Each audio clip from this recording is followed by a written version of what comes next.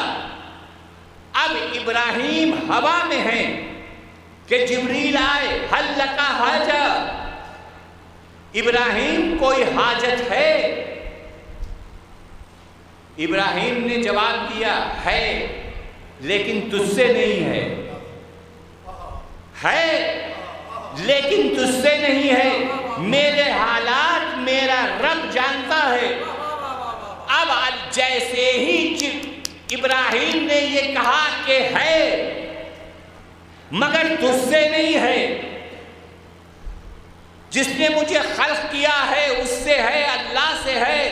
اب اللہ سمجھ گیا کہ ابراہیم کا صبر یہی تک تھا. اس نے آگ کو حکم دے دیا، یا نارو کونی برتن و سلاما علی ابراہیم، اے آگ ابراہیم پر سلامتی کے ساتھ ٹھنڈی ہو جا. تو ابراہیم کا امتحان ہوا آگ سے. اللہ نے ابراہیم کا امتحان لیا، ابراہیم کو کامیاب قرار دیا، لیکن امتحان روک دیا، کیونکہ اس سے آگے ابراہیم میں صبر اور حوصلہ نہیں ہے امتحان کی منزل سے گزرنے کا. اب آئیے، ابراہیم کا امتحان ہوتا ہے اولاد کی کمی سے.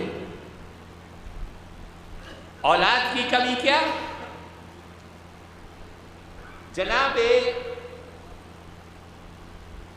اسماعیل اور جناب ابراہیم دونوں باپ بیٹے ایک گھر میں رہتے ہیں. متوجہ ہوں گے، میں آپ کو ایک منزل پہ لے جانا چاہتا ہوں. نبوت اور امامت میں کوئی تقابل نہیں کر رہا ہوں، خدا نے خود انبیاء میں تقابل کیا ہے. تلک الرسل فضلنا بعضهم علی بعض، کہ ہم نے بعض نبی کو بعض پر فوقیت دی ہے، فضیلت دی ہے. تو ایک گھر میں جناب ابراہیم بھی ہیں اور جناب اسماعیل بھی ہیں. اب جناب ابراہیم نے اپنے بیٹے اسماعیل سے کہا، بیٹا میں یہ خواب دیکھ رہا ہوں کہ میں تمہیں ذبح کر رہا ہوں، تم بتاؤ کہ تمہاری کیا رائے ہے؟ کوئی اگر اور ہوتا تو کہہ دیتا بابا کہاں خواب کی بات کر رہے ہیں، ہے نا؟ خواب تو خواب ہوتا ہے، اور وہ بھی آپ مجھے ذبح کرنے کا خواب چھوڑیے، خواب آ گیا ہوگا. لیکن نہیں، اسماعیل نے 13 برس کی عمر میں کیا کہا، بابا جو امر پروردگار ہے اسے پورا کیجئے. اس کا مطلب نبی کا خواب دیکھنا بھی امر خدا ہے.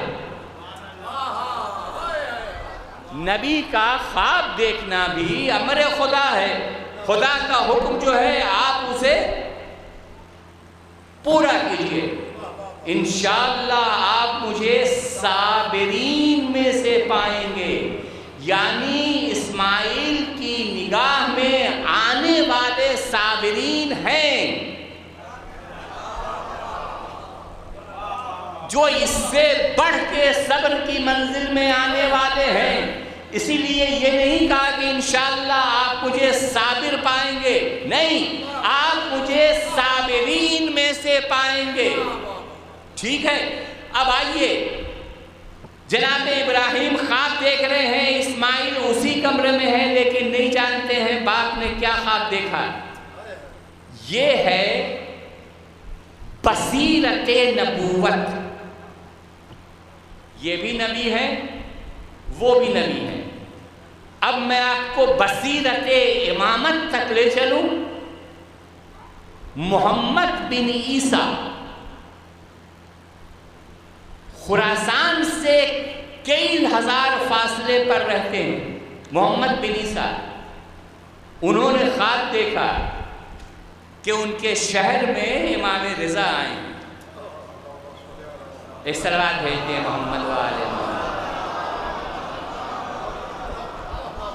ان کے شہر میں یہ بصیرت امامت گزارش کر رہا ہوں، بصیرت نبوت یہ تھی کہ باپ نے خواب دیکھا بیٹا نبی ہے، لیکن نہیں معلوم کہ باپ کیا خواب دیکھ رہا ہے۔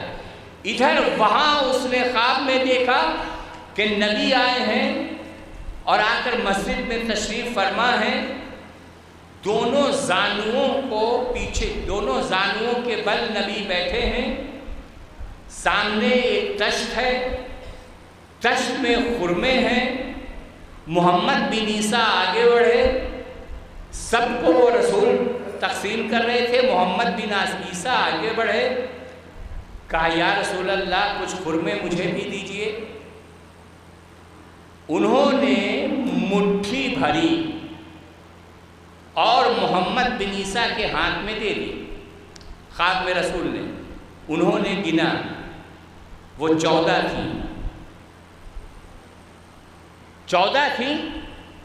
جب اٹھے تو اٹھ گئے، ذکر کیا اپنے لوگوں سے کہ میں نے ایسا خواب دیکھا ہے۔ کچھ دن کے بعد یہ اعلان ہوا کہ امام علی رضا تشریف لا رہے ہیں، امام علی رضا تشریف لا رہے ہیں۔ امام آئے، اسی مسجد میں آئے، اسی مقام پر بیٹھے، اسی طریقے سے بیٹھے جیسے رسول بیٹھتے تھے، سامنے تشت میں خرمے رکھے ہوئے تھے، امام رضا سب کو تقسیم کر رہے تھے۔ محمد بن عیسیٰ آگے بڑھے، کہا فرزند رسول کچھ اور عنایت کیجئے، فرزند رسول کچھ اور عنایت کیجئے۔ تو اب امام رضا کیا کہتے ہیں کہ اگر میرے جد نے تجھے خواب میں اس سے زیادہ دیا ہوتا تو میں تجھے اور دیتا۔ یعنی ایک نبی کیا خواب دیکھ رہا ہے نہیں معلوم دوسرے نبی کو، لیکن ایک امتی کیا خواب دیکھ رہا ہے یہ ابراہیم، یہ جناب رضا کو معلوم ہے۔ ایک صلوات بھیجتے محمد وآل محمد۔ تو اسی طرح جناب اسماعیل نے کہا کہ آپ نے جو خواب دیکھا ہے یہ امر پروردگار ہے، اور انشاءاللہ آپ کچھ کو صابرین میں پائیں گے، صبر کرنے والوں میں پائیں گے۔ لے کر چلے، اسماعیل کو لے کر چلے، ساتھ میں رسی بھی دے دیا، چھری بھی تھی۔ اب حاجرہ نے پوچھا کہاں جا رہے ہیں؟ کہا میں اپنے دوست سے ملنے جا رہا ہوں، اپنے دوست کی دعوت پہ جا رہا ہوں۔ وہ لے کر بیٹے کو چلے گئے کہ شیطان آ گئے حاجرہ کے پاس۔ کہاں گئے ہیں ابراہیم اور اسماعیل؟ کہا وہ اپنے دوست سے ملنے گئے ہیں۔ کہا نہیں، دوست سے ملنے تو نہیں گئے، تمہارے نوجوان بیٹے کو ذبح کرنے گئے ہیں۔ ابراہیم ہاتھ میں چھری بھی ہے، گھر سے نکلو اور دیکھو کہ کیا کر رہے ہیں۔ جیسے ہی یہ روایت ہے کہ جیسے ہی کہا کہ گھر نبی کی زوجہ سے، جیسے ہی شیطان نے کہا کہ گھر سے نکلو، حاجرہ سے جیسے ہی کہا کہ گھر سے نکلو اور دیکھو، ویسے ہی حاجرہ نے پتھر اٹھایا، ویسے ہی حاجرہ نے پتھر اٹھایا اور مارا۔ کہا نکل جا، تو شیطان ہے۔ حاجرہ آپ نے پہچانا کیسے کہ یہ شیطان ہے؟ کہا جو نبی کی زوجہ کو گھر سے نکلنے کے لیے کہے وہ شیطان کے علاوہ اور کیا ہو سکتا ہے؟ ایک بلند ترین صلوات بھیجیں۔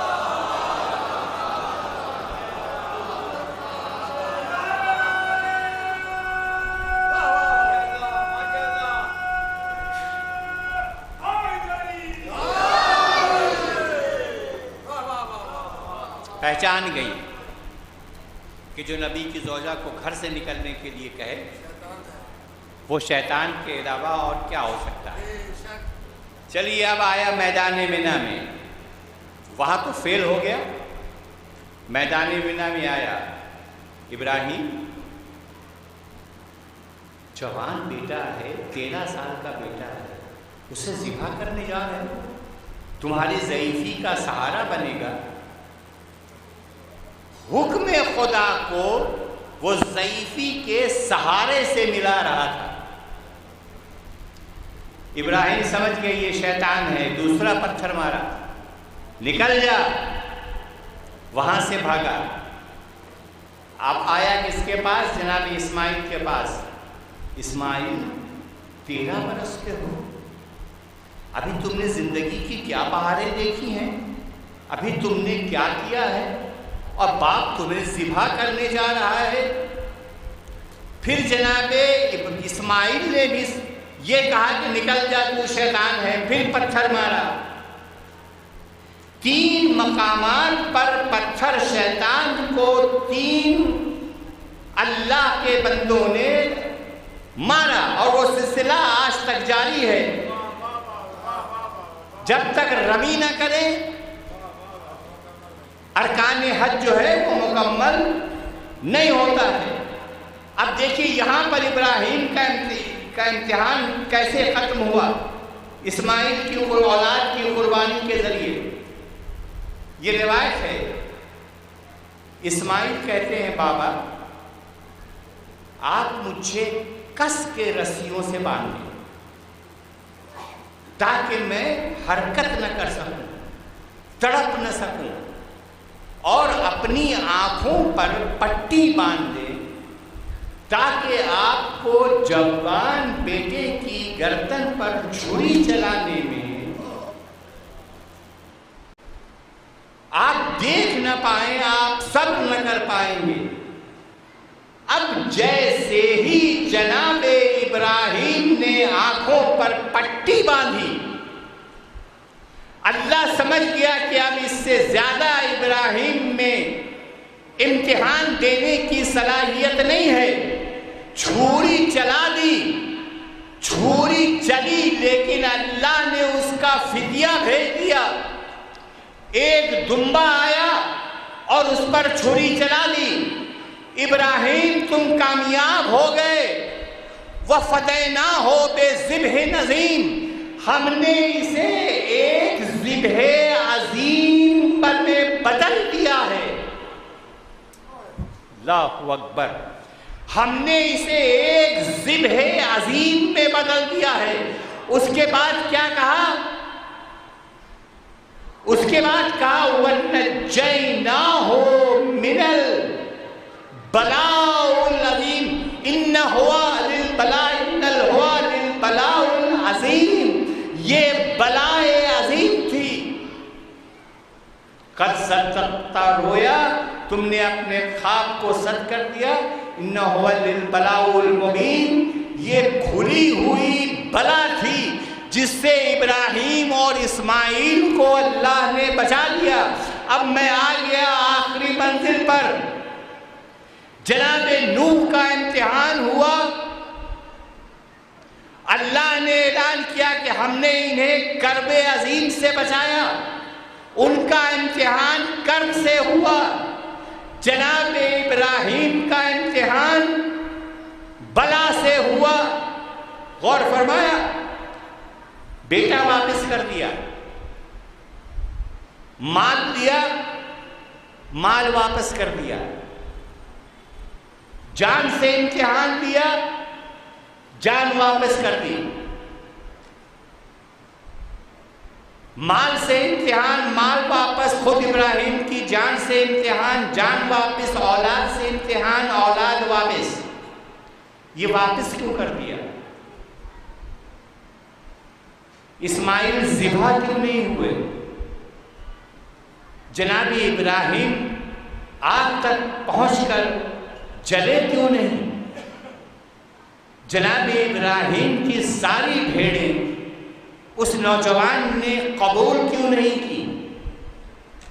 مال بھی واپس، جان بھی واپس، اولاد بھی واپس. اب آئیے اس کی مثال سنیے. کیوں نہیں اللہ نے قبول کیا؟ کا ایک 4 سال کا 5 سال کا بچہ ہے، آپ باہر سے اس کے لیے چاکلیٹ، چپس وغیرہ لے کر آئے اور آپ نے بچے کو دے دیا. وہاں کچھ آپ کے جاننے والے بھی بیٹھے ہوئے تھے. بچے کو دے دیا کہ بیٹا یہ میں تمہارے لیے لایا ہوں. بچے نے جب کھانا شروع کیا تو آپ نے کہا بیٹا مجھے بھی دے دو. اس نے ساری چپس آپ کو دے دی، ساری آئس کریم آپ کو دے دی، ساری چاکلیٹ آپ کو دے دی اور آپ نے سب کھا لیا. 4 سال کا بچہ دیکھتا رہا، حالانکہ آپ ہی لائے تھے، آپ ہی کا پیسہ تھا، آپ ہی کی محبت تھی، لیکن دینے کے بعد پھر آپ نے لے لیا، خود کھا گئے، بچے کو کچھ نہیں دیا. اب جو لوگ بیٹھے ہوئے تھے انہوں نے کہا کہ جناب آپ کو ایسا نہیں کرنا چاہیے تھا، آپ تو بچے کے لیے لائے تھے اور بچے نے مانگا تو وہ اس کے بچپنے کا قربانی کا ایثار تھا، وہ اس کے بچپنے کی قربانی کا ایثار تھا کہ سب کچھ دے دیا آپ کو، یہ اس کا ایثار تھا. اور آپ ایسے ہیں کہ سب آپ نے کھا لیا. یہ اس کے بچپنے کی قربانی ہے، بچپنے کا امتحان تھا کہ آپ نے مانگا اور آپ کی محبت میں سب دے دیا اور آپ سب کھا گئے. آپ کو ایسا نہیں کرنا چاہیے تھا. اب وہی بیٹا جوان ہوا. سنیے عزیزو، اب وہی بیٹا جوان ہوا، بہترین آرائش کا سامان باپ کے لیے کیا، بہترین کمرہ بنوایا، کمرے میں اے سی لگائی، باپ کے لیے کار خرید لی، باپ کے لیے بہترین ڈاکٹر کا انتخاب کیا، بہترین میڈیسین. اب کوئی باپ سے نہیں کہتا کہ آپ نے یہ کمرہ کیوں لے لیا، یہ کار بیٹے سے کیوں لے لی، اتنا پیسہ اس کا خرچ ہو رہا ہے دوائی پہ، میڈیسین پہ، ڈاکٹر پہ، آپ نے یہ سب کیوں لے لیا. بچپنے میں جب چاکلیٹ کھا لیا تھا تو کہا، بچپنے میں جب چاکلیٹ کھا لیا تھا تو لوگوں نے تانا دیا کہ آپ کو ایسا نہیں کرنا چاہیے تھا. یہ اس کی قربانی تھی، اس کا امتحان آپ لے رہے تھے بچپنے میں، اس نے دے دی اور آپ نے سب قبول کر دیا. اب آپ سمجھے کہ جب جوانی میں دیا تو کسی نے منع نہیں کیا، کسی نے نہیں ٹوکا، کہا ماشاء اللہ آپ کا بیٹا تو بڑا لائق ہے، شاباشی دی، ٹوکا نہیں، غور کیا. اسی طرح امام حسین نے جو قربانی دی اور جناب ابراہیم نے جو قربانی دی، ان دونوں میں فرق یہ ہے کہ قربانی کی منزل میں، امتحان کی منزل میں، ابراہیم کا امتحان بچپنے کی حیثیت رکھتا تھا، حسین نے جو امتحان دیا وہ جوانی کا امتحان تھا، وہ قربانی کے شباب کا امتحان تھا، وہ امتحان کی میراث تھی. اسی لیے حسین سے مال بھی لے لیا، جان بھی لے لیا، اولاد بھی لے لی، اور قیامت تک کے لیے دنیا میں حسین حسین ہوتا رہا. اسی لیے اقبال نے کہا، غریب و سادہ و رنگی ہے داستان حرم، نہایت اس کی حسین، ابتدا ہے اسماعیل. اسماعیل کی قربانی کی ابتدا تھی، اور ابراہیم کی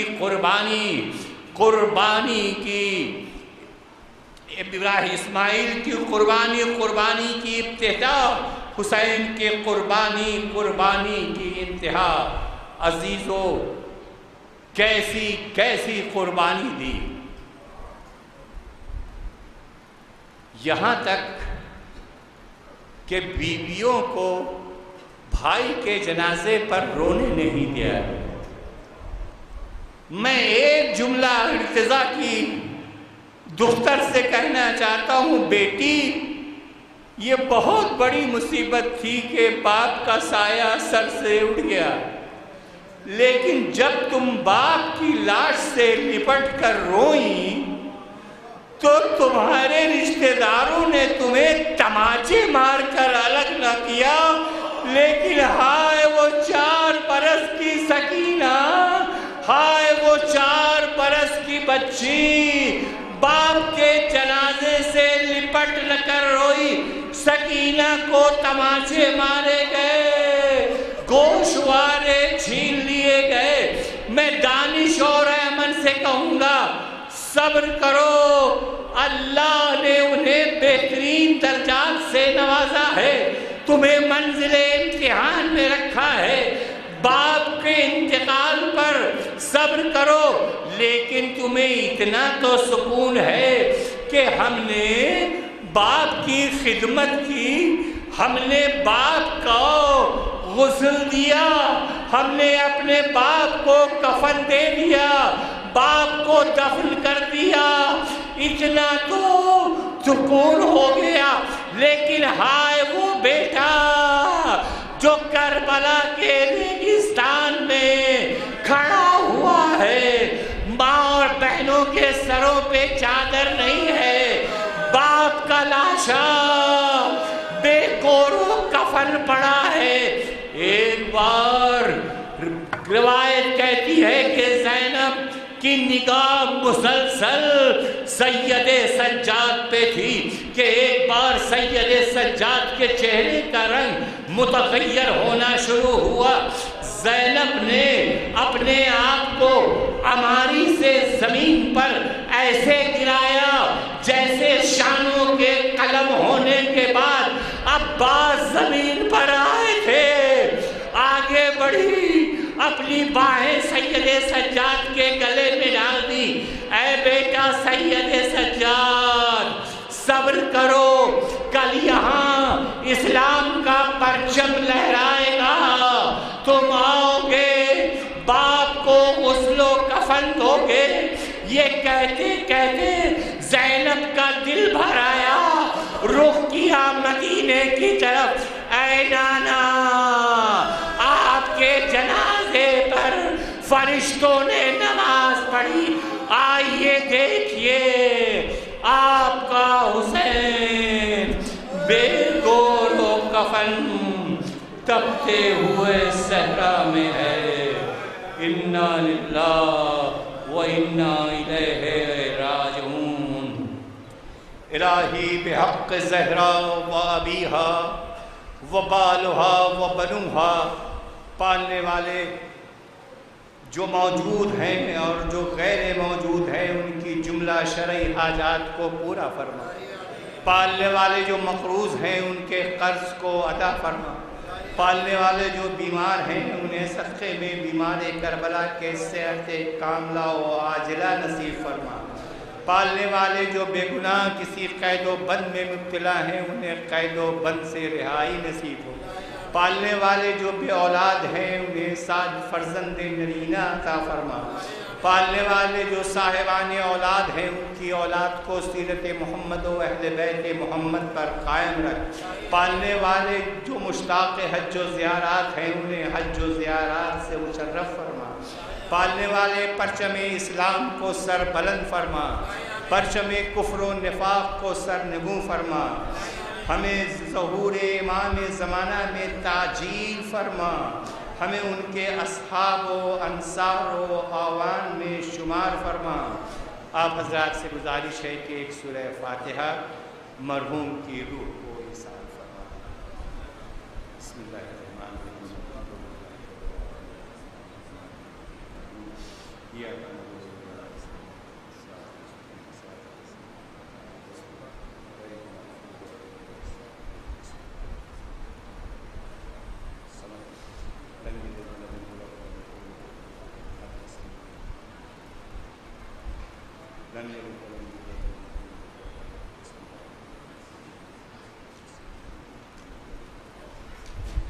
اللهم صل على محمد وعلى محمد ربنا تقبل منا.